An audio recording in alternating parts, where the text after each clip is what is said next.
From Santa Monica to Summerland and all of the memorable tracks in between. Good morning, good afternoon, good evening. I'm Jason Burns. And I'm Danny Nucci, and this is the What About podcast. I have so many great memories with this band, Everclear, Danny. Like, I got my first tattoo, which, as you know, I'm covered in them now, but I got my first tattoo in a shop that was playing their album at the same time that I was getting. So every time I hear any of the songs off that album, it just takes me back to 30 years ago. The entire time we're doing this interview, my head's going, dun dun dun dun dun dun dun. I mean, I'm listening to it, and it's also just weird being, for me, it's just weird being an interviewer. I'm much more comfortable being on the other side. So being an interviewer is just an odd thing. And I'm just like, I just want to be that guy that goes, okay, yeah, but so that song. So like when you said that lyric, so like, where did that go? Like, that's the way I wanted to be, but I wasn't. I was respectful. Like Chris Farley in that SNL skit when he's introducing Paul McCartney. That's exactly it. And what a story, what a miracle he really is. I mean, really, if it wasn't for the guy who owned the record shop, amazing. We may never have had any of this music. But don't let me spoil it. Without further ado, the very talented, very cool Art Alexakis.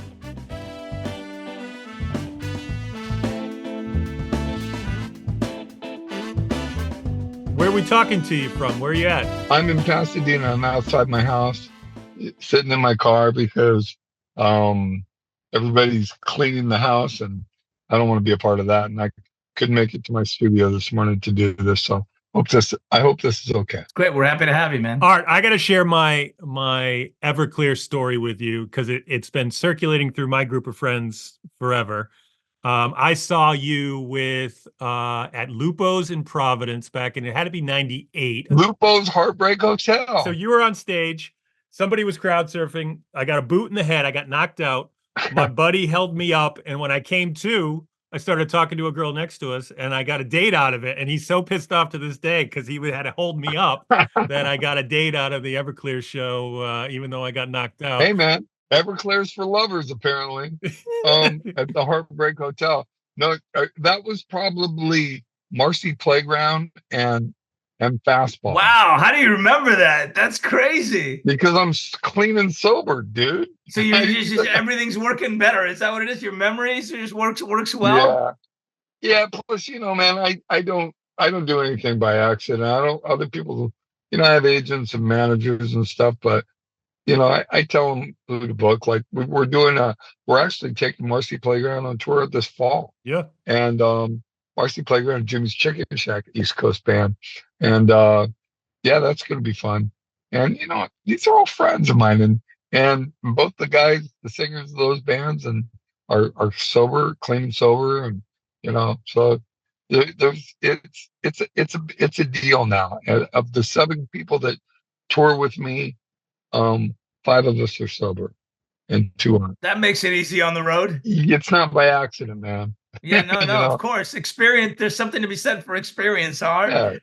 Yeah. It's like we had another guy that was working for us that would come on tours and take care of the bus and take care of the band and stuff. But yeah, he was drinking just too hard, and I talked to him about it and tried to help him get into some help. I was even going to put him in rehab.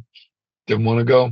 And, what are you going to do? Yeah, it's you can bring a horse to water. Can't make him drink, right? Can't make him drink, brother. No. Yeah. You can just present the door to walk through, but they got to walk through. Yeah. Well, Art, you're talking sobriety, but also Everclear has been in your life for 30 plus years now. See what he did there? I know. Look at a little connection. See what he did there, Art? What, man? That was some magic shit right there. Just like that's how he rolls, this kid. He loves it. Just kind of turn that shit around. Has it been the most consistent part of your life in terms of like the back end, the last 30 years? Like, has it been one of those things? I don't know if I use the word consistent. It has been ever present. Because Everclear is me. It's just my creative outlet, really. How did that happen? Which I know is a big question, but I'm really fascinated. Like where were you in your life when those songs and that idea started to sort of percolate for you? Or, obviously before it became, this is what I'm doing because it's working, but how did it start for you? Well, so in the late 80s, I moved from LA to San Francisco because in Los Angeles, if you weren't like a butt rock, spandex wearing metal band, you didn't get a gigs anywhere. And so we moved to San Francisco, and I started a record label up there. And my band, the last band I had up there was doing pretty well on the indie circuit. We were touring, a lot. And what was the goal of the record label, or what kind of music did you want to and put how out did you into end the up world? getting a record label, and when did you become a musician, and were you doing it in high school, and did you go to college, and what happened? No, you want the whole fucking story? Come on. I want to know. You're not paying for the whole story. Come on. Well, it's, as far as I know, I'm not paying for any of it. But that's what you think. That's what you think. Am I getting a bill? Am I getting a bill that I don't know about? No, I guess because for the listener, what I'm really interested is, how does this kid from Los Angeles want to become a musician and then go to a record label, and then from San Francisco become Everclear? Okay, I'll give you the quickest version I can. So, born in Santa Monica, 62. When I was 4, I saw the Beatles on Ed Sullivan. The last time they played Ed Sullivan, not the first time. Never wanted to, I was 4. I never wanted to do anything else in my life. My mom made me go to college, or begged me to go to college, and I did. But I took film, which pissed her off even more because Where'd you go? Where'd you go to school?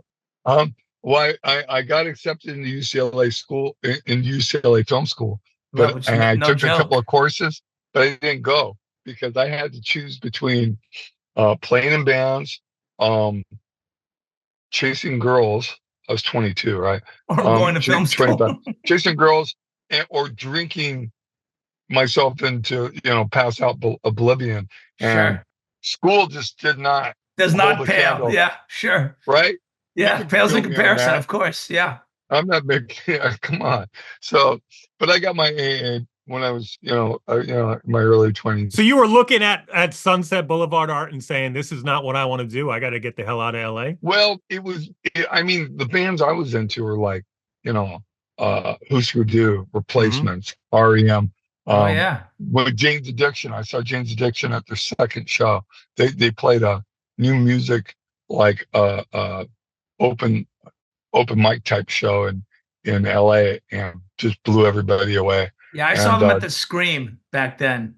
So I saw them at Scream. I was at that show. I saw them at Scream 3 times. I saw it a few times. Yeah, both of the Screams, the first one and then the second one. If you're from LA, I saw them. I saw them at the Music Machine. Did you ever go to the Music Machine? Yeah, of course I went to the Music Machine. Yeah, I saw them on a Tuesday night at the Music Machine because I had been playing in this like punk rockabilly band, and I left the band, and the guy wanted me to come out, and because he had a new guitar player, and I wanted to go check it out, see if I was better than his new guitar player, which I was. And we were getting ready to leave to go do some serious drinking down at the Orr House downtown on Main Street in Santa Monica. And my buddy's like, no, let's wait and see what this next band, maybe it's a band called Jane's Addiction. Maybe Jane's hot. Let's wait. Yeah. Oh, Jane's hot. All right. And they fucking come out and they look like, they're like Led Zeppelin, dude. They're like Led Zeppelin. There's only like 15 people in the bar, and everybody's jaw is just like, what the fuck was that? What was that? Yeah, that was my experience the first time I saw him. Like, what the fuck did I just see? Yeah. What was that? Right. And then the Pixies, all that stuff. I grew up in the 70s, so with like all the hard rock bands and Zeppelins and Aerosmith and Cheap Trick and all that stuff, and then new wave and then punk, and then hip hop. I love hip hop, especially late 80s, 90s hip hop. But I just was trying to do a band and couldn't get gigs, so we moved to San Francisco. Got involved in like an alternative country scene there that I really liked that because I grew up with country with my mom. She's a hillbilly, was and was doing that. And then Colored Finger was more of a rock band. And then I met a girl in Portland on tour. She moved to San Francisco with me. she got pregnant. We decided to move to Portland because it was cheaper to live and raise a kid. Because raising a kid in San Francisco takes Especially serious then was money. no joke. Yeah. Yeah, serious money. So we moved to Portland, and I was 32 when my baby was born, and I was like, I'm going to do one more band. One more. Thank goodness you did, Art. Jeez, look. I wasn't 30. I know, right? I wasn't, but back then, 30 was fucking old to be in a band. Old. But that had to help you, right? Because all the other bands that were breaking at that time were all young kids. You must have had a good fucking bullshit meter at that point to be able to tell what was what. Yeah, that's it. At that point, at 30, I had just gotten sober a year and a half earlier. I got sober, or 2.5 years earlier. I got sober in 89. So you're newly sober with a baby and trying to start a rock band at 32 years old. That's good. I like it. Art, you're not afraid. Or you're afraid and you don't give a fuck. Both are true. Of course I'm afraid. If people aren't afraid, they're stupid. Yeah. It's just you do it anyway. Do it anyway. Yeah, exactly. Well, that's just it's so great. So go on. So here you are. You're in Portland. You got a baby. You're going to do one more band. And the knuckleheads that came in just weren't that great, but from the ads, but we slugged it out through this. We got better and better and better. Slugged it out, trying to get gigs in Portland and Seattle, the summer of '92. And my baby's, I have a baby at home. And I'm digging a garden for the boss of my girlfriend, soon to be second wife, and mother of my oldest daughter. And I'm digging out a garden, and I look over a fence. I see these hipsters going in and out of this basement. I'm like, oh, that's a fucking drug deal. I know a drug deal. And I see the guy, some of the guys live in this. One guy sees me. I wave at him over the fence. He's like, hey, man, are you in that band Evergreen? I go, Everclear. He goes, yeah, I've seen you down at the tavern there. I've seen you guys play. You guys are good. He goes, do you want to come see my studio? I go, you got a studio? And I just jump over the fence, right? At that point, jump over the fence, drop the shovel, drop over the fence, go see this guy's studio. And it's old school. It's got egg crates on the walls, but he's got some good mics. He's got some AKG 414s. He's got a Yamaha or what was it? It was a 1/4-inch 8-track. And he had some outboard gear, but not a lot. And I'm like, will you take trade? He goes, yeah, it's $10 an hour to record. And I go, and I leave. I go home. And the shovel's still sitting there, probably stuck in the dirt. And I go home. But it has been there for all these years. Go on. It's probably still there for all I care. But I go home and I get a rack mount that I have buried somewhere, like an old quad reverb and a digital analog delay. And he goes, man, I'll give you $400 worth of trade for that. I go, that's 40 hours. I got 12 songs. Okay. So we go in and we record, mix it. There's feedback all over it, like noisy feedback, because I couldn't afford to get new tubes for my amp, right? And I had an old Fender Twin, and I played through like double distortion. It was like, and we finished making the record. And to be honest with you, I wasn't sure if this was going to be the band, because I didn't know if there was any magic there, because I hadn't heard us recorded. And so, Art, can you paint a picture? This is 92. This is before late 92. Hair metal has gone out, right? It hasn't broken yet. Hair metal started to go out. No, it had gone out because of Nirvana. Mm-hmm. So they had already broken up. Yeah, about a year earlier in late 91. That's when even to this day, there's people from those metal bands that think I'm Kurt Cobain because they're fucking stupid. And they think I killed metal. Yeah. You killed metal. Anyway. Well, hey, you were a contributor. That's why you had the shovel. You were burying it. Look, I like real old school metal, but when you're talking like 80s butt rock, if you're gonna blame me for that, I'll take the blame. Yeah, sure. Fuck it. Why not? Yeah, no problem. But anyway, I listened to what we got. It sounded pretty good, and there's so much feedback on it because I couldn't afford to buy new tubes. And so I named it World of Noise, and we sent it out all over the place. We got accepted to South by Southwest. People in the Northwest freaked out about it. We started getting write-ups, started getting gigs offered us, and within that was in '93.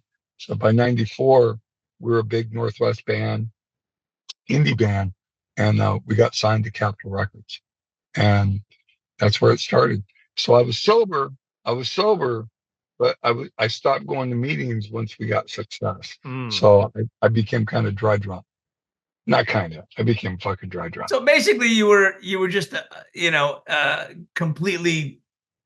You had no way of dealing with what you were feeling anymore because you didn't have any support. I had therapy, and my therapist guy, he died unfortunately, but he was a sober guy, and he was constantly trying to get me into doing meetings and stuff. But when we started, not making excuses here, but when we started getting to be a big fish in Portland, after 2 or 3 platinum records, it was hard for me because people kept breaking my anonymity. Oh yeah. I go to Starbucks and the next day, and this girl come up and go, "Oh, my sister knows you from AA. She's gone to AA meetings with you. You guys go to AA, right?" And you're not supposed to say that out. No, that's out the loud. anonymous part of the. Right? Isn't that funny? That's the second word in the title. Yes. What is it? Page 42. The spiritual cornerstone of our fellowship. Right. So Art, when you guys you have a couple platinum albums under your belt, everybody's throwing things at you. Like, how do you do that when all of a sudden you're out on the road and everybody's like, "Here, dude, Art, we want that." How do you trust anybody when you're in that moment and you've been through what you've been through? You don't. Mm-hmm. You don't trust anybody. All I was about was playing rock and roll and sleeping with as many women as I could. I've been married 4 times. It's not an accident. After my 3rd divorce, I started going to meetings again, and I met my wife now, and we've been together. It'll be 20 years in December. Congratulations. That's awesome. And thank you, brother. And I was going to meetings and have more of a connection with my, higher power and all that stuff. But until it would go in and out, I'd make excuses. I'd do all that shit. But I never drank or did drugs because I never questioned my surrender. I never questioned that I was powerless, ever. Did you isolate backstage after a show and kind of stay away from everything? No, I kicked the people the fuck out, dude. I'm the boss. Mm-hmm. No, it's like where I'm at now. And I was just going to say, once COVID happened and Zoom meetings became the thing, my program has just skyrocketed since then. Well, you can tour and still go to 12-step programs with my boys, right? I'm all stag. All my meetings are stag, and it's awesome. I was in Greece for my 60th birthday with my family, and we're on a patio. I'm on the patio, and it's like 5 a.m. there, but the meeting's at 8 o'clock here, 8 p.m. And I'm right next to the Parthenon, right? The Acropolis. And it's behind me. And everyone gets on and they're like, "Where are you, man?" I go, "I'm sorry about that old building back there. They won't turn the fucking lights off. I'm sorry, man." It's like you got a fake background. Yeah, you know how everyone has the fake backgrounds? And it's not a fake background. That was the mic drop of all mic drops as far as meetings go. So given that you didn't really burn out, in terms of the music, but obviously things slowed down, different trends came in. Sure. How did and you weren't able to obliterate and run away from it by getting high or drunk or anything. So you basically had to walk through it, right? And all the changes. And what was that like for you? Like how did you walk through it? How did you walk through changing trends and, music shifting and the business changing dramatically? Well, a lot of it was the fact that I was clean and sober physically. And a lot of it, and I still have a lot of the tools from having at that point going through the steps twice. I'm going through it 3 times. I'm going through it a third time now, but I'm going through it both in the big book with a guy who's just a badass old school pipe bending motherfucker. And Pipe bending. I love fuck pipe yeah, bending. pipe bending. We have a little schism in our fellowship called the Pipe Benders. I came up with that. That's It's great. It's great. I love it's it. like old school, no fucking around, uh, big book AA. But I'm also going through with my sponsor, going through the 12 and 12 because I've never done the 12 and 12, and as far as the steps go, so I'm at 4 in the big book, and I'm at like 6 on the 12 and 12. book. Yeah, but I'm really enjoying it, and what's really cool is I just want to say to you guys, when I first went on um Zoom, it was the summer of 2020, all that, or fall of 2020, all that shit was going on, um, and I was starting to get angry. I hadn't been going to meetings because of the The lockdown. world. Yeah, the world. Yeah. And I didn't know about Zoom. No one had told me. And my wife was like, "You need to get into therapy." And I found a therapist that was one of us. This is wife 4? Yeah. That's the only one. So, well, now you actually listen to it, right? When they talk, you're like, you know what? Perhaps you're right. Yeah. Well, I mean, listen, this is my second, and I figured that out kind of pretty. Just do what they say. Just easier. Just works. They know something. Something amazing. If you listen to your wife and you're nice and kind and you don't fuck around on them, who knew? You learn when you learn, right? You get it when you get it. Well, right? You're done when you're done. Or I'm just going to throw it out there. Does it also take the right one to make you wake up and go, hey, this is, she's worth listening to? I think there's a little bit of both, a little bit of that. I just knew. Here, I'll give you an example. Okay. So my third wife was gorgeous model. You know, I met her, she was 16 years younger than me. And this is at the peak. This is like 99, peak of Everclear. And my mom had heard about her, and my sisters had met her, and we're at a family thing. And first time my mom met her, I go, "So what do you think about her, Mom?" And she's like, and then my mom's from North Carolina. She's a hardcore hillbilly. She passed in 2006, but this is like 2000. She's like, "Well, I get it, boy. She's pretty. I get it. She got a figure on her." She got a figure on her. I know, figure. Who the fuck? That's so great. It's great. It's so perfect. I love it. She got a figure on her. Figure. Oh, dude, are you rocking a U of O sweatshirt? Go Ducks. Yeah, buddy. Okay. Yeah. I just spoke to a kid.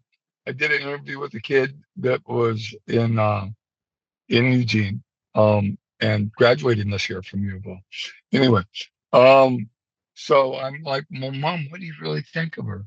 I expect her to just go, "Hell, I don't know. I just met her. I don't know. She seems all right." And she just looks at me.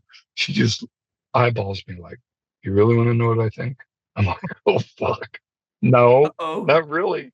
And I'm like, I couldn't back down. I'm like, "Yeah, Mom, I want to know what she thinks." She goes, "Well, baby, I think that pretty girl over there is dumber than a bag of hammers and meaner than a bag of snakes. And she's going to try to take you for everything you got." Oh, you got to listen to moms, man. Moms know these things. Listen to your mom. Yes.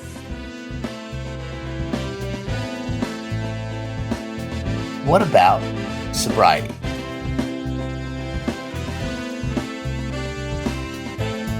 It's wonderful to hear you talk about, the program with such reverence. Can you talk a little bit about how you ended up becoming a member of the program and a little bit of how you got there, just so the listener understands that you should not be upright? Oh, yeah.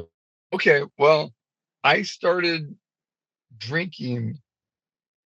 My first drink, I remember I was 3 or 4, and my mom gave me a sip of the beer. Now, this is the 60s, right? So you did shit like that. And I remember her beer tasting like candy. And my folks would have parties and people would have parties. And I'd be that kid going around drinking like when I was 5, 6, 7, 8, 9, drinking the bottom of drinks, finishing people's beers. I didn't even care if they have cigarette butts in them. I'd take the cigarette butt out, throw it out, and drink it anyway. That's how hardcore I was. Started smoking pot when I was 9, started smoking cigarettes when I was 10. My brother died of an overdose when I was 12. By the way, when I was 8, I was raped and beaten by 4 teenage boys, which was, part of the deal, I'm sure. And I started doing acid when I was 11, started shooting speed when I was 13, heroin when I was 15, started carrying a gun and drug dealing when I was 16. Yeah, I had a pretty intense life when it comes to drugs and alcohol. Overdosed, had to be defibrillated 2 or 3 times over a period of 2 years between 20 and 22. And in 1984, when I was 20, I went out for the last time, and EMT brought me back. And after trying to put a speedball in my heart, in my arm, that was like 3/4 of a gram of coke and 2 bags of dope. Were you using art because you loved it, or because you were trying to escape something? Yes. The answer is yes. Yes. Mhm. Yes. Thank you. Me and you, brother, we're on the same page. Yes. The answer is yes Exactly. to both. Yeah. Yes. I fucking loved it.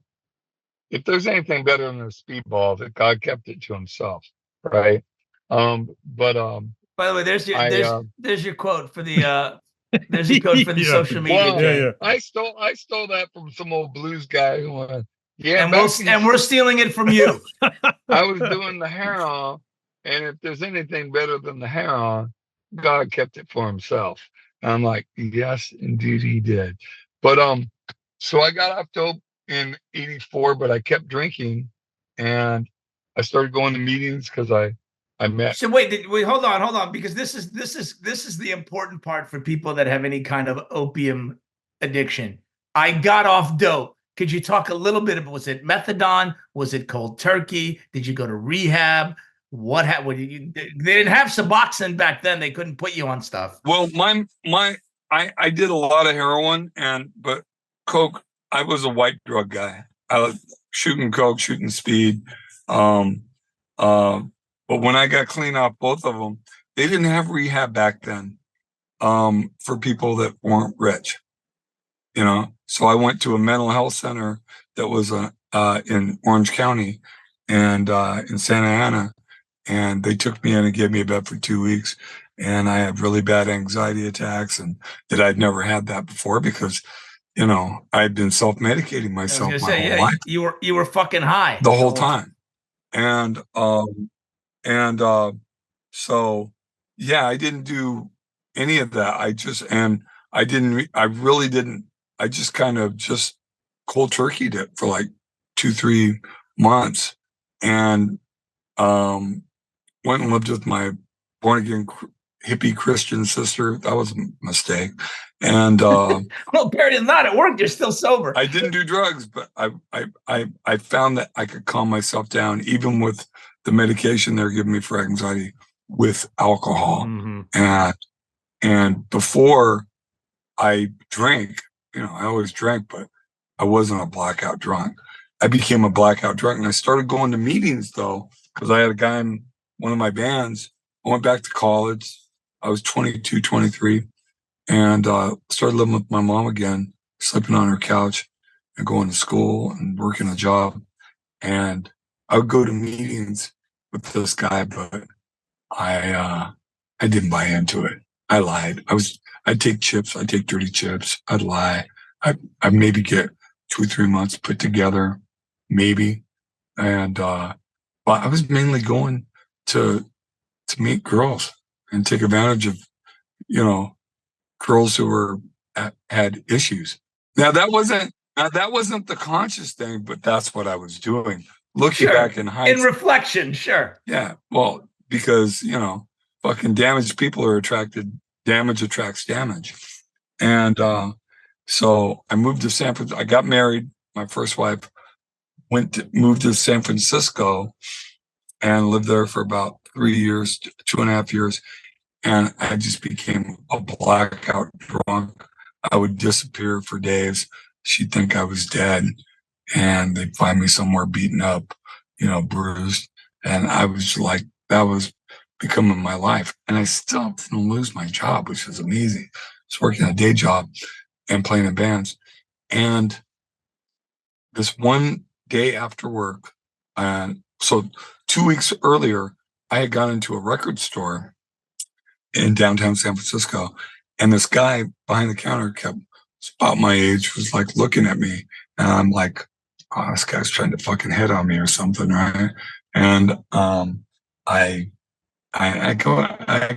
take my CD up to him. I go, what's your deal? Why are you staring at me? He goes, I'm sorry, dude. You remind me of me. I go, man, you're probably younger than I am. What do you mean I remind you of you? He goes, no, you remind me of me 5 years ago when I was still drinking. I go, oh, you're one of those Moonies. You're one of those guys. You're one of those fucking guys. And I go, so you think I'm an alcoholic? He goes, no, I don't think you're an alcoholic. I'm pretty damn sure I know you're an alcoholic. Look at you, dude. It's 11:45. Your hands are shaking. He goes, I'll bet you money you've got a bottle either in your car or inside your jacket that you're going to go take a couple drinks before you go back to work. How much you want to bet? And I go, fuck you. He goes, look, here's my name. It's Michael. Call me if you ever want to go to a meeting. Because you don't have to feel like you feel like me. You don't have to live like that. You don't have to. I go, thanks. And I walk out. I turn back and wave at him, and I rip the number off and throw it in the trash can, and I walk out. That's my big moment. 2 weeks later, I'm coming out of work, going home because I don't feel good, right? And I stop by this like old school bar on the way home, and there's a couple of punk rock chicks sitting at a table smiling at me. And I walked over to the table, introduced myself, and sat down. And that's all I remember. I wake up. That's Wednesday, Sunday morning. I wake up in my bed. One of the girls is asleep, naked. We're both naked in bed. And my wife, one of the nicest people in the world, my first wife, is sitting next to the bed against the wall, bawling. Oh, she came home. Oh God. She came home.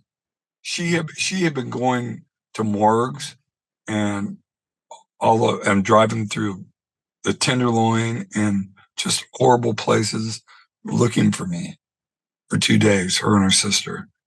And her sister dropped her off to go home to take a shower. And she walks in and she finds me. And I went to that. And that was my bottom. This is either got to stop one way or another. Either I'm going to stop or I'm going to put a fucking gun in my mouth. It's one or the other. Because I'm not going to, there's too much blood in the water. I can't even see the water anymore. And I wake the girl up, take her downstairs, put her in a cab, tell my wife, I'm going down to talk to a guy. And she thought I was going to go buy a gun. And I went downstairs, got on the bus, went to that record store, and it's just about 11. So I think they open at 11. And they're closed, but the door's open. The close sign was still there. He's back there getting the cash register ready, him and the girl that works for him. And I go, hey, dude, you remember me? He goes, yeah, you're Art. I remember you. I go, you said you'd take me to a meeting. And he goes, fuck yeah, man. I get off at 5 o'clock, come back. I'll take you to a meeting. I go, fuck that. You told me you'd take me to a meeting. I need to go to a meeting now, right now. And he's just looking at me and he goes, to the girl, he goes, I gotta go. Gotta go. Took me to 3 meetings and then traded me off to someone else because he had to go home to his wife. And they took me to 2 more meetings, but in that 3rd meeting, I finally surrendered. It hit me, the white light moment. I had the white light moment. And I just started bawling. So is he, like, in your mind, Art, is he kind of like your guardian angel now? He's my Eskimo. Yeah, he's my Eskimo. But you know what I mean by that term, right? Tell Jason what Eskimo means. Eskimo is the guy or the gal or whoever that inspires you and brings you to the program the first time. The person that introduces the program to you. but not the first time, the time that it sticks. That sticks, sure. I mean, even if you had not met him, you probably still would have had that bender. But had you not met him, you might have not ended up going into the program. You might have actually went out and looked for the gun. Well, you know what they say, Jason? I'm just always amazed by the universe, how it works. Because it is, but in the program, I've been told, they say seconds and inches, and that was seconds and inches. He could have said, "No, man, come back at 5." He didn't. Who knows what would have happened if he did? Well, I wasn't going to let him. He did say that. Well, but he didn't insist on it. I'm very persuasive. Yeah, I'm picking that up. I'm picking that up, bro. So that was it, man. I bought into it. I went home and told my wife, and I told her about a lot of stuff that I'd done. And I went through the steps, step forward, did all the stuff. And it's 34 years, did you say, right? 34 years? It'll be 35 years on June. So June 16th. So just about 35 years. Yeah, it'll be, yeah. We don't say, God willing, it'll be 35 years. For the listener, give them at least, a thumbnail sketch of why you think you've been able to stay sober this long. No. Okay, great, lovely.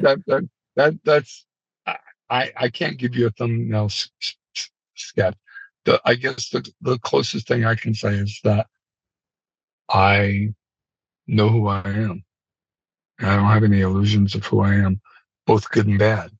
And because I work a program, I have a way of dealing with my character defects, with a lot of things that people have but don't actually deal with. And I have a fellowship that works for me. Anyway, so that's about it. So I have a listener question, Art, and this is from Ron B. And Ron B wants to know, it's a bit long, so stay with me. I loved some 90s MTV. Oh, no, sorry. Take two.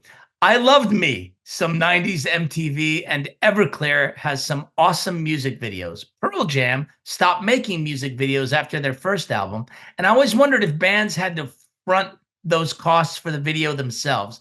If so, did you ever question how much the band was spending on that kind of stuff? Record videos were half recoupable. So the label would pay for half of it, and the other half, they paid for that. They paid for all of it, but half would come out of your royalties for sales.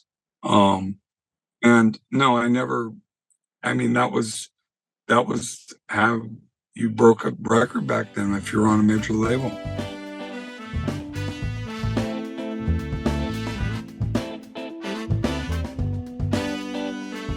He's so great. How cool. He's like, yeah, I'll just do it from a car outside my house. What the fuck? By the way, our first interview with somebody in their car. And he was just like, I just need the space to chat. And I appreciate him telling us all those stories. And, it's incredible that regardless of what he's going through, he's been able to stay sober. It's wonderful. Yeah. And to be able to so willingly speak of his downs so that other people don't have to hit there, it feels like he's doing a service in some way as well to the next generation of rock kids. Oh yeah, no, that dude is all about service. You could tell he's figured that part of life out, which I think everybody does at some point, either sooner or later. It's I haven't yet, but I've heard and I've seen that is part of what makes things roll and easier. All right. Well, ding ding ding ding. Dun, dun. I know, I just want to sing fucking Everclear songs. All right. But I'm a professional interviewer now, says me. Mm-hmm. So thank you all for listening to the Professional Interviewers. Music by Denny Nucci. Produced and edited by the same two people you heard hosting this show because they have no friends.